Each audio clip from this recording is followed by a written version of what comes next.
Hello, everybody. This is Anna Sinclair, founder and CEO of Total Mom Inc., a social enterprise and media brand supporting moms personally and professionally. Oh my goodness. So today I am joined by the one and only Elena Cardone. If you don't know about her yet, you are living under a rock or a stone or some weird thing, because she is not only building the biggest empire right now, but she is just fabulous all around, a powerhouse mother, an incredible business owner, a fantastic wife. Why don't I pass it over to Elena to say hello? Hello, I'm so excited to be here today. Thank you for that amazing introduction. I wish everybody loved me. Hey, if everybody loved you, then you wouldn't be doing a kick-ass job, right? I think so. That's what they say. One of the signs of success is the haters come out. But, fortunately, I'm going to stick with, I'm doing pretty good so far. So well, thank you for being here.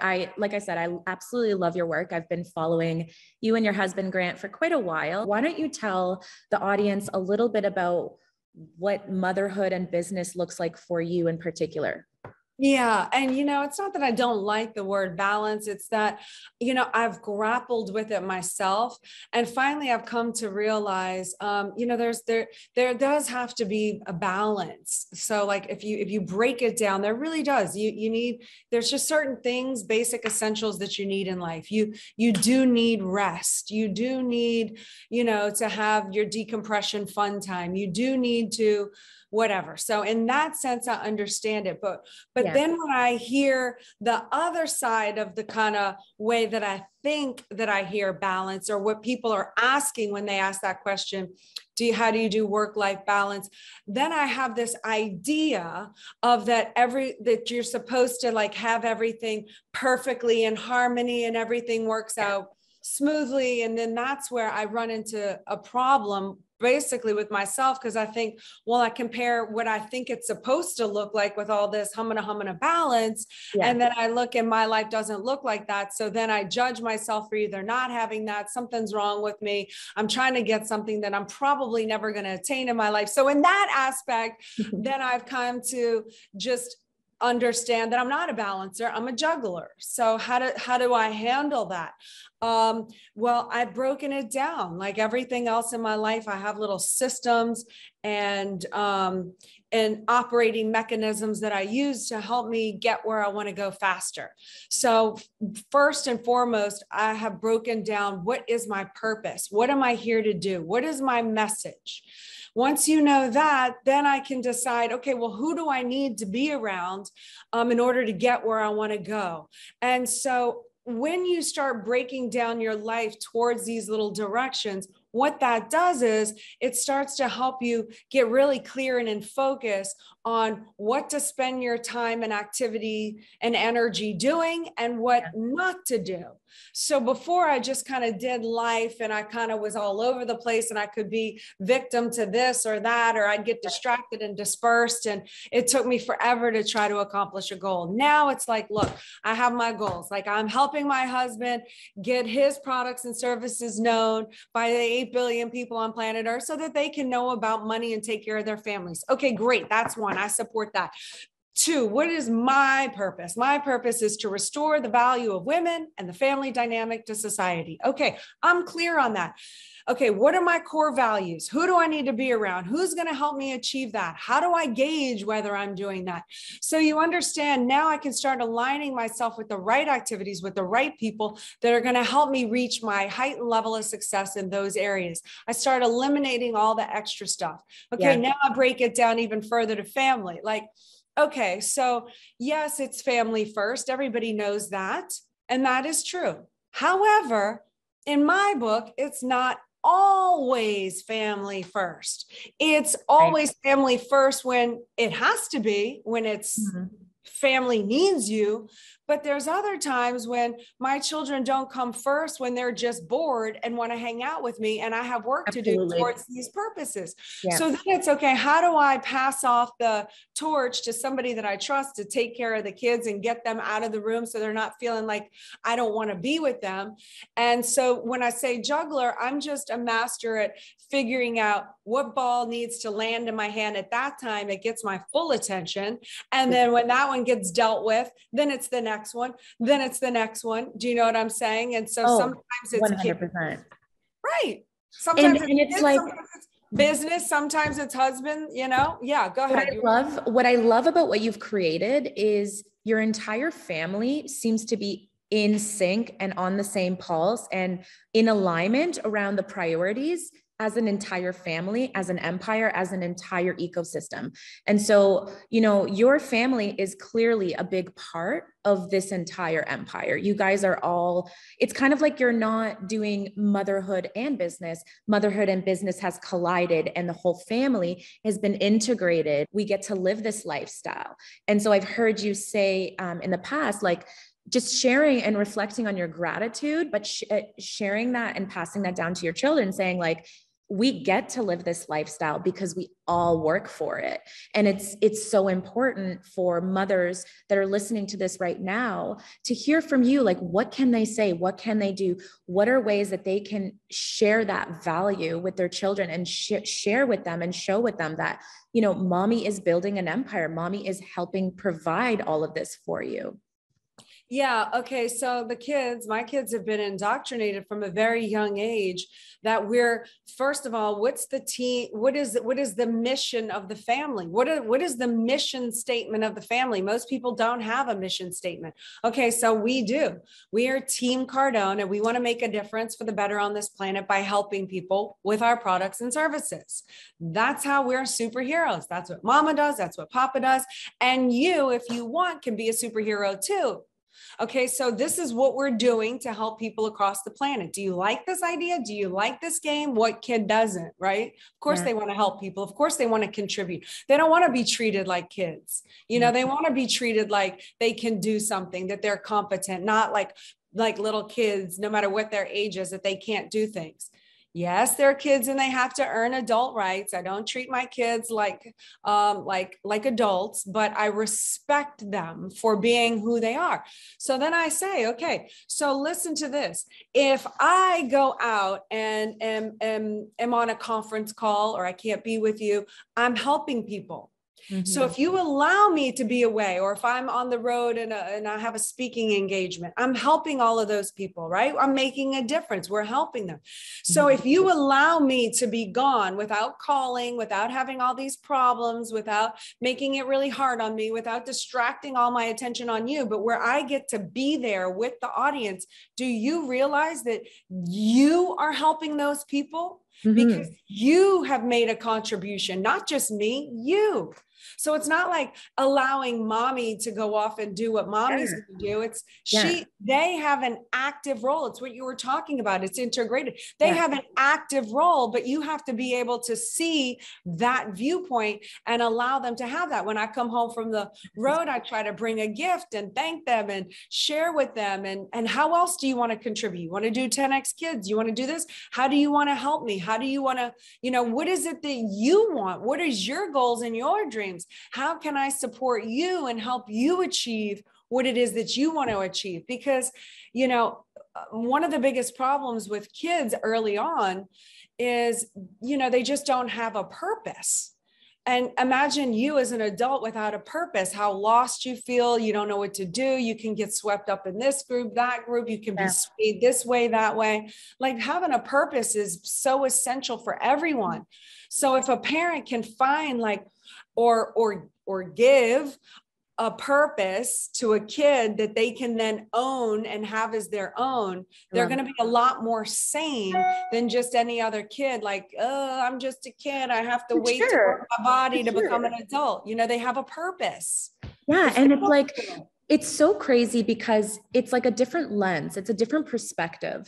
It's that communication and that lens of, I'm not guilty for leaving and doing this big mission and touching, moving, and inspiring individuals. you're communicating to your children that they are a part of that entire difference, and getting them to start early by realizing that they have an impact, that they can make an impact in this world, and like getting to learn. I mean, I saw your daughters on the 10X stage. Like, how important is that to you to see them come out there and learn confidence and learn that their voice can go to millions of people, that they do have the power as women, as young women, to do whatever it is that they want? How important is that to you? And how did that all happen? Like, how did they just get on that stage? They've been speaking at the Growth Con since we started them. And so since a very young age, and it's just so impressive to see them, to watch them, to be nervous about it and to overcome it. Like, especially this last Growth Con, I feel like they were both less nervous than me. And so, I mean, it's so amazing to see a kid innately, not have anything on it about they're supposed to be scared or intimidated or whatever, but just go out and just be free and be who they are. It's good. It makes me feel good. Like, wow, we're doing the right things. I mean, I wasn't raised that way. So it'll be interesting for me to see and watch them develop through the years, because all I feel like Grant and I have been able to do is provide a platform to give them as much right information, and then support the good choices that they make in their life. And, certainly they have consequences when they make bad choices, but, they're not punished or made wrong for those choices in the way I rear the children. It's, you won't get it. We have rules in our family. Like, you don't get into trouble for something if you didn't know the rules. Like a 3-year-old, writing, like a 3-year-old writing on the wall. Like, I'm not going to come in. Why did you write on the wall? He's 3. You could ruin their painting career. They might have been exploring. That's what I think. Yeah, me too. It's like, okay, you have to indoctrinate the child. Like, okay, well, we don't do that in life. We write on paper, and we can frame it and hang it on the wall. And oh my gosh, now I have to paint over this amazing painting. You know what I'm saying? So we have rules where they don't get in trouble for things that they didn't know the rules of. Now, however, I'm very strict about it. Like, this is the parameter. You can play as much as you want inside here. If you cross this, these are the consequences, whether it's you give up TV time or you don't get your phone. I never hit my kids. Like, I don't believe in that. I'm not going to make my children like dogs and scared and fear. And, I want them to want to make the right decisions, not to be fear-based making the right decisions. You know what I'm saying? Yeah. You're such a fantastic mom. And you're very mindful. Like, I would say you're a mindful mom. Like, you're very mindful of the way that you're showing up with your kids and how they're showing up in your life. And it seems like you're not one of those people that's just like, I'm going to control you. You're like creating the space for transformation, for growth, for communication. And I think that that's only going to give them more confidence in themselves to be able to go into that world and say, I wasn't in trouble for all these things, so now I'm ready to rebel. Like, I got to explore these things, and I know the difference between whether there's a cause and effect to something. So I absolutely love there's a cause and effect to everything. That's right. In business, and it's the real world, and there's consequences. There was, and sometimes they get 3 choices or whatever, and then it's a steeper, restriction or whatever. But yeah, you nailed it on the head. Like, what I am trying to give my children is their right to their own choices, self-determinism. Because think about how, when I was that age, I wasn't allowed to ask questions. I wasn't it was just because I told you so or whatever. And I'm not just saying that came from my parents. That was everyone. It felt like the teachers, it was like, we wouldn't even think to question things or, and certainly people didn't give you reality on a subject. And I felt like we didn't get to make our choices. Like, you had to wear this, you did that, you went to school, you got picked up, this is what you ate, this, and it's like, God, you feel rebellious when you get to your teen years. Sure. I mean, if my husband's like, don't do that, I'm like, I'm going to do it. Just powerful women know what they want and nothing's going to stop them. And so if you hear, I don't know about you, but if I hear no, I'm like, all right, I'm doing it. Like, I love when people tell me like, oh, you can't do that, or that's cute, like, good luck with that. I'm like, all right, let's go. I'm going pedal to the metal and just take it up a notch, like raise that ceiling much higher. So I completely understand what you're saying. I'd love to understand. Okay. So we're talking about how to build an empire without destroying the family. Tell me some tips that these moms can listen to right now. What does it mean building an empire and not destroying your family along the way? What does that mean to you? Like, what are some tips that you can give to moms that are like kind of in between, trying to maybe do it this way, maybe do it that way, and they're kind of lost? Like, I know I have to be fully present and busy, and I know what it takes, but what are some of the ways that, have worked for you that maybe you can like kind of pass along to them? Well, the first thing when I heard you describe all of that is I say, get help. Like, that should be the number one thing. Even if you're not to the point where financially you can, because Grant, believe it or not, Grant and I weren't at that place either when I first started having kids. So I did everything myself. Now, I wasn't also building the business and the empire at that time. Grant was doing that, and I really got to be a full-time mom at that time. But for any of these moms out there that are actually building the business at the same time as being maybe even a full-time mom, get help. Like, consider yourself the business, and I think so what I'm saying is reinvest into yourself so that you can have the time to either be with the kids. Like, having a nanny doesn't mean, oh, I'm never with my kids, like I used to think. It means, okay, if I have a nanny and I have somebody there, they can take the kids when I need to do stuff. I can be with them when I'm not. I can be with the kids while they're making dinner or cleaning up a room or whatever it is that you've agreed upon that the nanny's role is going to be. And then y'all can eat together, and then you can go off, and then she takes the kid. You know what I'm saying? It's like, I personally feel like it wasn't until I got a nanny or support systems in place that my business and my life started popping off. Like, it's 100%. I think the number one thing is support systems. Just get people in, even if it's like, you start small, you get like, someone part-time, like what you can do part-time with full undivided attention is just bananas. Like, right. Because you can't be like, look, you can do anything. We can do anything, but we can't do everything. No, you can do anything, but you can't do everything. You can't be the CEO. You can't be the accountant. You can't be the social media. You can't be the mother. You can't be the wife. All things all the time. Like, delegate your times, and then the rest of it, delegate out to other people, For sure. And one of the things that I think a lot of women struggle with is their marriage and their dynamic. I mean, how do you, like, I mean, you and Grant work together. It's undeniable that those can come with challenges. I mean, I work with my husband. He just left my company after 5 years to another organization. And there's times where, it's a thin little line between I would call myself not aggressive, but I'm very like, this is what I need. I need this right now. Like, no excuses, go. And I think my husband didn't really like that much for a bit. Like, he wanted more like wife and Anna time. And so we personally decided we're like, okay, you know what? We're not going to work together as much, but we will work for our life together, and we will bring things in and pull them in.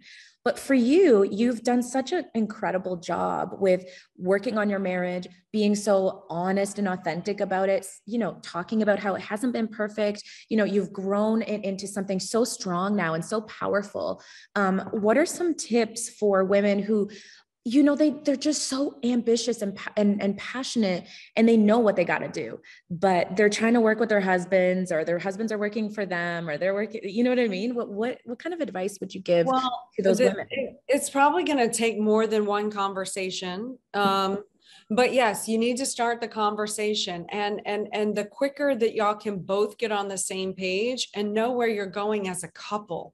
So sometimes a lot of times in relationships, I find people come to me and it's like, either the guy's like, I know what I got to do and I'm doing my thing, that they leave the other person out and the other person doesn't feel wanted. It's like, well, you're going to do what you're going to do, whether I'm in or I'm not. And you have a tendency to exclude the other person, which doesn't feel good, which makes the person resentful of the thing that you're doing, resentful against you, because it's like, you haven't found a way to bring it together and mesh it.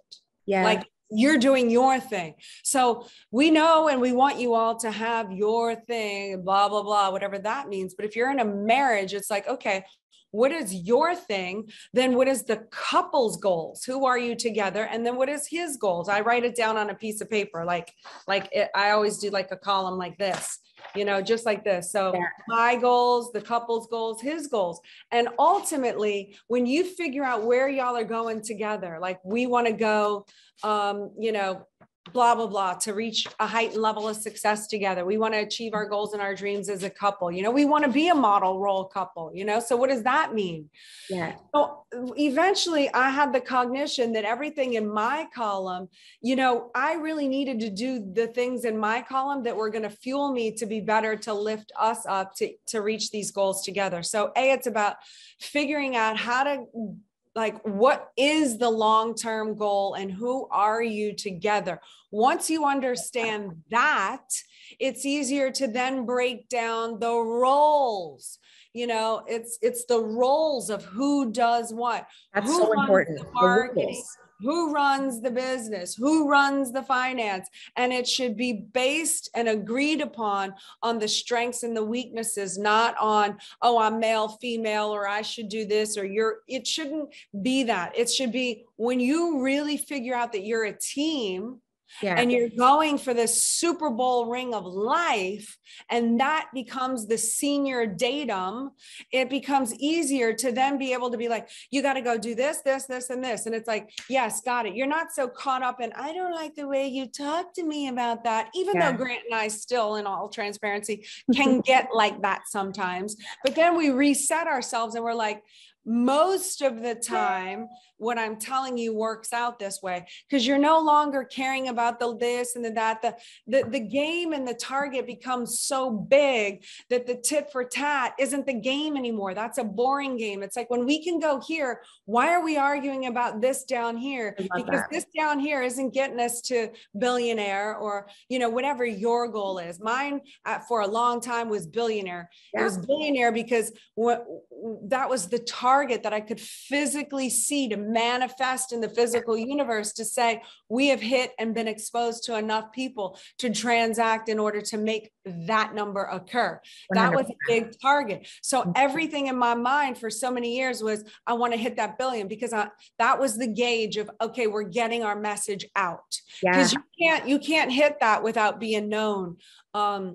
On any level. You don't build empires without, you don't just have a billion and nobody knows you. I mean, there's the rich people that hide. Yes, I will agree. They close the curtains and they're transparent. But like, you might not know who, is behind Coca-Cola, but because they might keep it secret, but there is a whole thing there, you know. So that's what I do. And I know my roles, and I really trust. And when we figure out who does that role, then let's break it down to you. It's like, okay, if you're the boss of whatever you're dictating to your husband, you're the boss, and he's got to put on his hat that he is not the husband in that moment. This is the challenging part. He has to be your junior in that department, because y'all have agreed on that, because it's going to get y'all to that goal. So he has to wear that hat. And then, he works to fulfill that goal. And then when y'all decide that it's now date night or whatever, that hat gets to come off, the husband hat comes on, the wife hat comes on, and y'all play that role. Yeah. It's very structured. You have to have that structure set up and those agreements. It sounds like what you're saying to me is like, everybody listening needs to set up a family meeting immediately. And we have family meetings all the time. And talk about it, hash it all out, get all the papers out one by one. Even like my 5-year-old, what do you want? What are your goals? What are you know what I mean? Get everybody get everybody around the table talking about it, and then establish. I find that one of the things that I've been hearing from a lot of women is, well, my husband just doesn't listen to me. Like, we've talked about this so many times and it's not changing. It's not changing. What would you say to that? Like, if you have had these conversations, I mean, obviously we're not having like a full relationship counseling thing, but you have helped a lot of women and helped them create really great marriages and careers. So what would you say to, like, would you say that's just an excuse, like find another way? No, I mean, yeah, it could be. I don't know. Every situation's different. Yeah, you have to be creative, like women, we are the powerful ones. And a lot of us don't own that power. But when you really own that power of what we innately have, which I believe we innately have, which is this power, means capacity or the ability to influence the behavior of others. So if you really start owning your power and taking responsibility for the other person, if you're willing to figure out and stay committed to, how can I have the other side like agree with me and give me what I want, rather than waiting for something on that side to change in order to give you what you want. But if you really, it's probably going to go over a lot of people's heads, but if you really take responsibility for, if you were to just look at it, that if you're not getting the result you want, that it's your responsibility, then you will have the door to opening something that can change. Because right now you're a victim. If you're like, he doesn't change, it's not changing, you're the victim. If you actually could change your viewpoint, it's your responsibility, then you're going to be open to seeing and doing things a different way. And then a tip or a helpful thing on that is again, having a communication when you're not hungry, when you're not tired, when you're not like, angry, but like really when you're like, how can we be better? Are you committed to that? Yes. Am I committed to that? Yes. The purpose of this conversation right now is to get us into a better place. Are you on board with that? Yes. It's constantly getting agreements. Okay. Do we agree that we want whatever your goal is? We want to be a model couple. Yes. Okay. You have to understand what the agreements are. I love that. I love that. On. Do you know what I'm saying? I love it. Bringing up that there was an agreement, but not in a threatening, like pissed off way, kind of like bringing it up and say, hey, remember, are we still in alignment? In a new unit at a time, in a new unit at a time. You don't even have to go in the past, in a new unit at a time. Are we this way? Do you agree with this now? I don't care what we agreed about 5 weeks ago. In a new unit at a time, things come up. I'm not the same person. Are you committed? Okay, Grant, my purpose is I want to restore the value of women to society. I want to restore the family dynamic to society. Are you in agreement with that? Yes, because who wouldn't be? Do you support me in my activities to do that? Yes. Okay. With that comes, I'm not going to be as available as I used to be with you. Can you be okay with that? And can you make an allowance for a sacrifice with that? Yes or no? Because that's what we have to deal with. That's exactly it. No, that's exactly it. And then lastly, so it's literally step by step without a make wrong. Remember, you're trying to get what you want at the end of this tunnel. So if you start making somebody wrong and you do this and you never do that, you see, when you start accusing people and making them wrong, what happens is they stick their feet in even more, have to resist, and they have to be right. Because mankind, we all want to be right, because right equals survival. It means right. Like if you eat right, if you don't cross the street when a car is coming, you get to live. Like we want to be right. That's right. So that doesn't just shut off because you're like in a relationship and this, you're supposed to be all analytical. You innately want to be right because right equals right choices. You don't want to be wrong. So if somebody's making you wrong, automatically you're like, I don't want to be wrong. Wrong equals death. Wrong equals I can get hit by a car. Wrong equals I make bad mistakes in business. This is such good stuff. Do you know what I'm saying? This is everything right now. Like seriously, it's everything. And I think we're all so go that we sometimes forget the basics of like human psychology. Like if you're bringing up all the things your husband is not doing right, like, why is he going to jump on board with it? His ego is going to go right up. He's not even going to listen. He's going to want to be right. And now we have two people trying to be right. Which is why these women are like,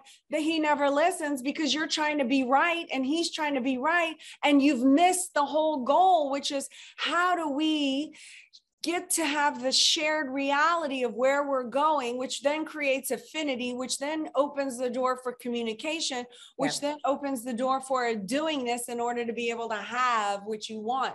That's so powerful. You have to decide, am I trying to be right now that you're a dick and I'm the best? Or am I trying to be right now with, you know what, we're better than this. We can go save the planet one couple at a time. Are we on board? Are we committed to being one of the ones that are going to set the example? And if so, then we have to figure out how to do this, you know, together on the same page. And then lastly, what I was going to say is, you know, what's helpful is writing out a list of like, what do you need and want from your partner? Again, this doesn't come from a make wrong position. I want this because you never do that. You know what I'm saying? It's just, what do you want? Monogamy. You want someone to take care of themselves. You want them to be loving. You want them to show interest in you. Maybe you want them to pay for, you know, they pay for the household. You know, somebody might say, I want kids, I want marriage, you know, depending on where you're at, and write the needs and wants, and then show it to the other person. Y'all show the list to each other. And then you go line by line, item by line item. Well, yes, I do want to be married.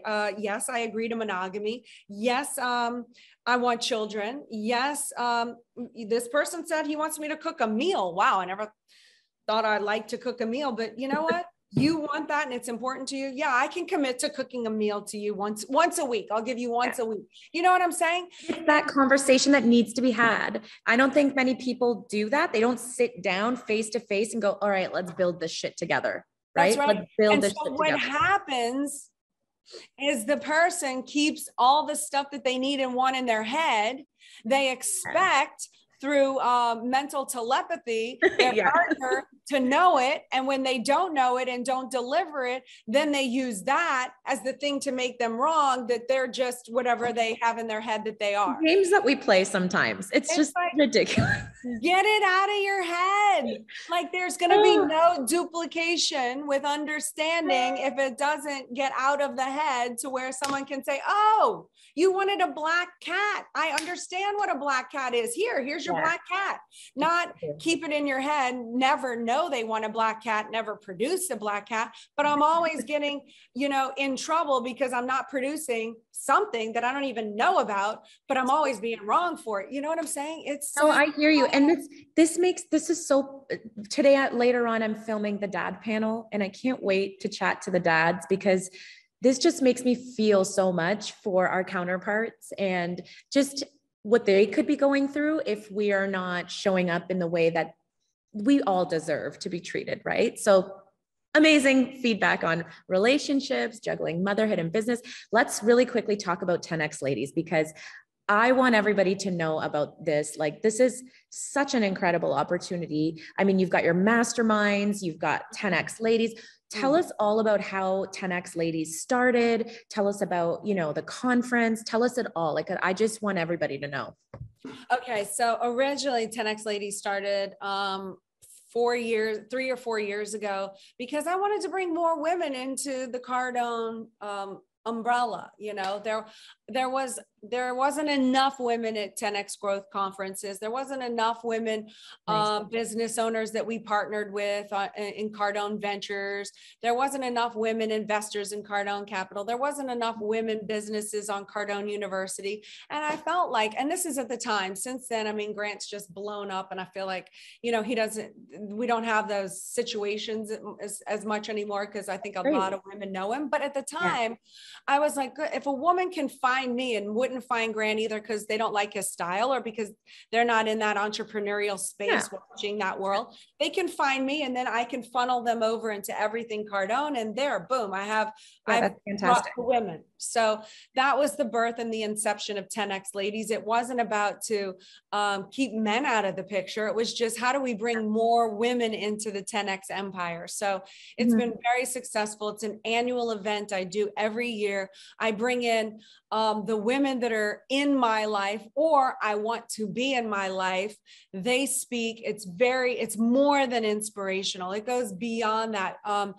There's a real applicable data there. It's women that come across from around the globe who really are willing to take responsibility for their power and their impact on this planet. And that's where I believe the planet can be salvaged. And I believe that it's going to be women that are going to initiate that process and have bigger effects on the planet. So, so this is a whole movement that I'm doing, this whole like kind of women empowerment movement.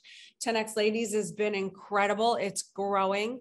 Out of that, I do 4 annual events. They're my Build an Empire series. Okay. So in the beginning of the year, I do one on mindset, and we go through a workbook. This is just the rough copy before it went to print.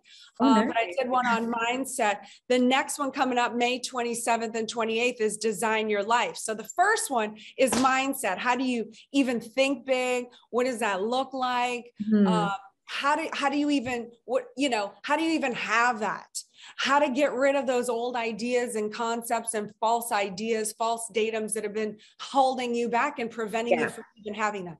This one, May 27th and May 28th in Miami, Design Your Life. This one's about getting that mindset and that vision that you've had that you see, but you haven't been able to manifest. You don't know how to make it appear. Manifestation means to make known.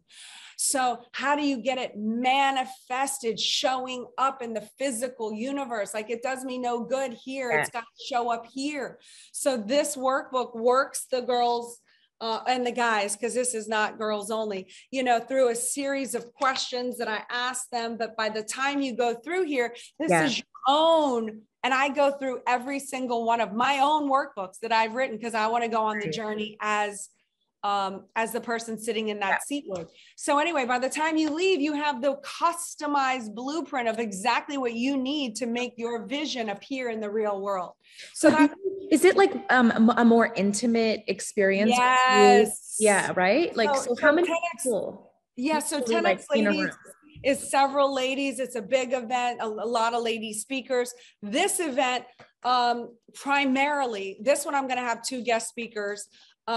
Gary from 10X Health System, going to talk about a little small segment on health and how can we have more energy, look younger, get our bodies better, so that'll be quick. And then I have Pete Vargas coming in to talk about 10X stages, how to mold your now concept into your material and express it on stages if you so wish or choose, because you have to be able to assume it, articulate it, be it, so it's the whole thing. It's got to be all activated. It's got to all be activated. So but on mindset, for instance, the intimacy, it's me and about 50 to 75 women max, one-on-one. Mindset was only me for 2 days going through this workbook, answering your questions. It's not like a ton of people. It's not like I'm getting pulled away and can't hang out. It's like, I am committed. The women and men that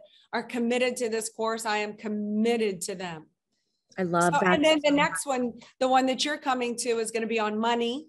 Yes. So money, business, finance, because you got to understand that, and then the last one of the year I pick is relationships, because that's around Christmas and the holidays. So that one's I know a few people going to that one, and I'm really, I do. I know a few people going to that one, and I'm going to try my best. It's definitely a really crazy schedule, but I will for sure be there in August, and I'm so excited. And so you had that one commercial, and you guys were all on a yacht. Was that one of the 10X ladies event, Yes, or what was that? Okay. You have to do another yacht event. I Yacht events know. are so great. I just came from Miami I think it was a month ago, and we Uh-huh. went to the Island Garden Marina. We got a yacht. We did the whole thing, invited like kind of a private experience, talking about like NFTs, crypto, how to get Mm. into spaces, getting people in from NASA, people from other places and stuff, just getting all the movers and shakers together